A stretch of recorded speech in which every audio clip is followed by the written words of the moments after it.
ये केस मुझे लड़ना होगा और मैं लड़ रहा हूँ।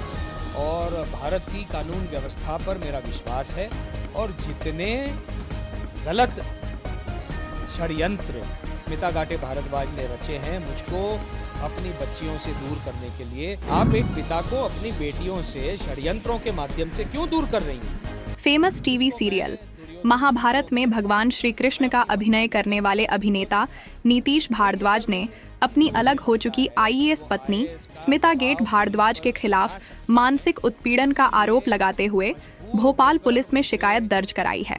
उनका कहना है कि स्मिता गेट ने उन्हें उनकी बेटियों से दूर रखा है और उनसे मिलने नहीं दिया जाता है।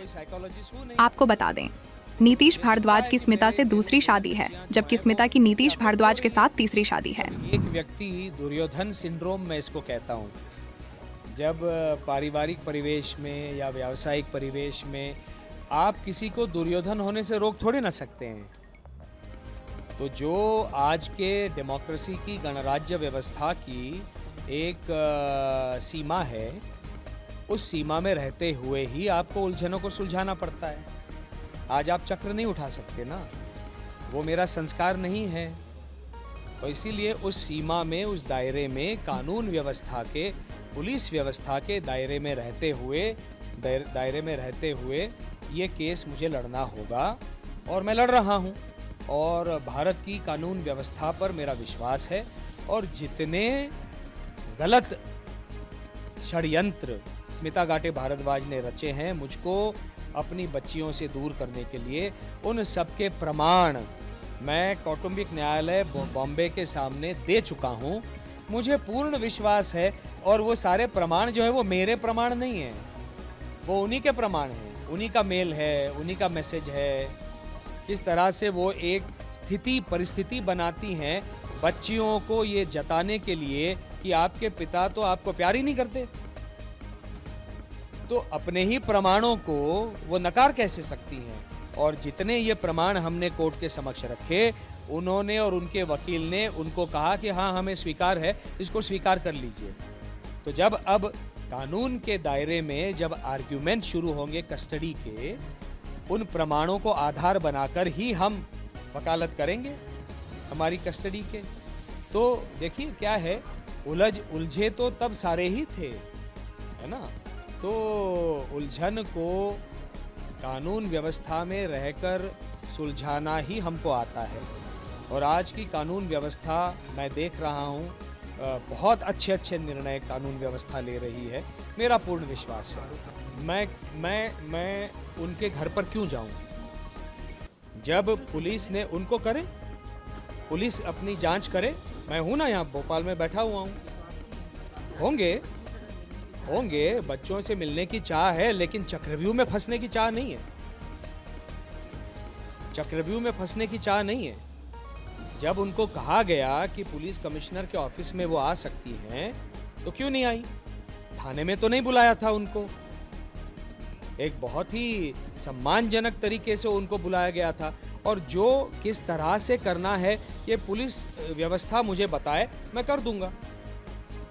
पुलिस यदि कहती है कि हम आपको एक अच्छा अवसर देते हैं, आप वहाँ पे जाके मिलिए, और मैं बच्चों को देखना चाहता हूँ कि वो स्वस्थ हैं, मैं बच्चियों से बात करना चाहता हूँ कि वो स्वस्थ हैं। और पुलिस व्यवस्था में भी ऐसी व्यवस्था बनी रहती है, सोशल सिक्योरिटी सेल होता है, जो महिलाओं की सुरक्षा का सेल होता है, जो बच्चों से बात करे कि आप कैसी हैं, आपका स्वास्थ्य कैसा है, क्या है।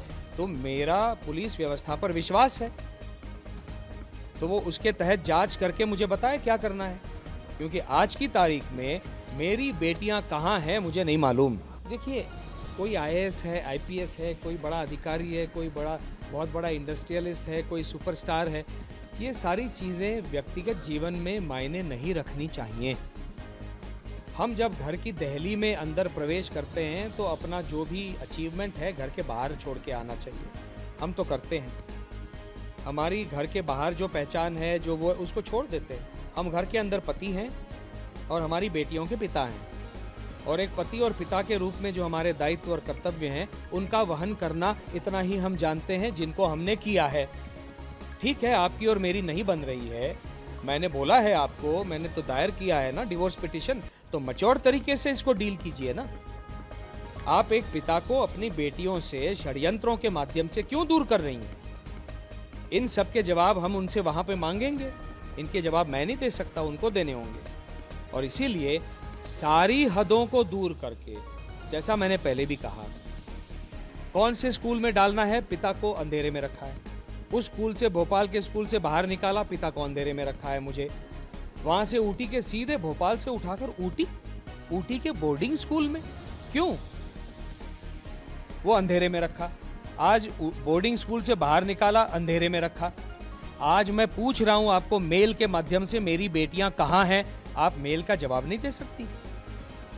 इसको मैं दुर्योधन सिंड्रोम कहता हूं। मैं अपनी मनमानी करूंगा, ये दुर्योधन था, वही ये कर रही है। और कोई किसी को दुर्योधन ना बनो ये तो कह नहीं सकता ना। हम तो उसी दायरे में लड़ सकते हैं जो आज का दायरा है। और चूंकि हमको ये लगता है कि वो आईएएस का दबाव पुलिस पर बना सकती हैं, इसीलिए मजबूर होकर मुझे माननीय मुख्यमंत्री जी से मिलना पड़ा, क्योंकि ये व्यक्तिगत मामला है। ये मुख्यमंत्री महोदय के लेवल का मामला नहीं है, ये कोई सामाजिक मामला नहीं है। मैं खुश होता अगर मैं कोई सामाजिक व्यवस्था का कोई मामला लेकर मुख्यमंत्री महोदय के पास जाता, लेकिन दुर्भाग्य से मुझे ये मामला लेकर जाना पड़ा और कहना पड़ा कि हो सकता है वो आईएएस में से किसी चीज़ का दुरुपयोग करें, तो आपको मेरी सहायता मुझे आपसे मांगनी पड़ेगी। तो इतना आपके ध्यान में रहे। उन्होंने कहा ये सारा सुनकर मैं आपकी सहायता करूंगा। मैंने दोनों बच्चियों की कस्टडी मांगी है और वो मैं कस्टडी लेकर रहूंगा, क्योंकि ये जो व्यवहार है ये मेरी बेटियों के मानसिक, भावनिक, एकेडमिक स्टेबिलिटी के लिए ठीक नहीं है। कौन सा पिता या कौन सी माता इस तरह से अपने बच्चों को अनस्टेबल करती है? भावनिक रूप से तो कर दिया, लेकिन एकेडमिकली भी। 6 महीना भोपाल के स्कूल, 4.5 महीना ऊटी के स्कूल में, आज पता नहीं कौन से स्कूल में। ये कोई तरीका हुआ? ये कोई तरीका नहीं हुआ। तो कैसे सीख पाएंगी? वो स्टेबल ही नहीं हो पाएंगी, जिसका उनके भविष्य के ऊपर बुरा परिणाम पड़ रहा है, ऐसा मेरा मानना है। और पड़ ही जाएगा, ये मेरा मानना है। ये जो व्यवहार है ये नॉर्मल तो है नहीं, क्योंकि कोई भी माता या पिता की व्याख्या का पहला चरण क्या होना चाहिए? माता पिता वो होता है जो कुछ भी हो जाए अपने बच्चों को अफेक्ट नहीं होने दे। उनको कोई दुष्परिणाम हो, कोई उनको एक क्षति पहुंचे, ये ना पहुंचे, इसके लिए बियॉन्ड किसी लिमिट जाकर प्रयास करे, वो होता है माता पिता। इनका व्यवहार तो बिल्कुल विपरीत है। और इसीलिए मुझे लगता है कि इनका मानसिक संतुलन ठीक नहीं है। मैं गलत हो सकता हूं, तो इसीलिए एप्लीकेशन लगाना मेरा हक बनता है, वो मैंने लगाई है। तो अभी कोर्ट इसकी जांच करेगा, उसका प्रावधान है फैमिली कोर्ट एक्ट में, और जांच में जो पता चलेगा उसको मैं स्वीकार कर लूंगा। हो सकता है मैं गलत हूं, हो सकता है मानसिक संतुलन की बात नहीं हो, कुछ और बात हो, मुझे नहीं मालूम, लेकिन मुझे तो ये मानसिक असंतुलन दिखता है। मैं कोई साइकोलॉजिस्ट हूं नहीं, लेकिन मुझे दिखता है कि मेरी बच्चियां जो हैं वो इससे अफेक्ट हो रही हैं। अब कोर्ट के ऊपर निर्भर करता है, और मेरा कोर्ट पर विश्वास है।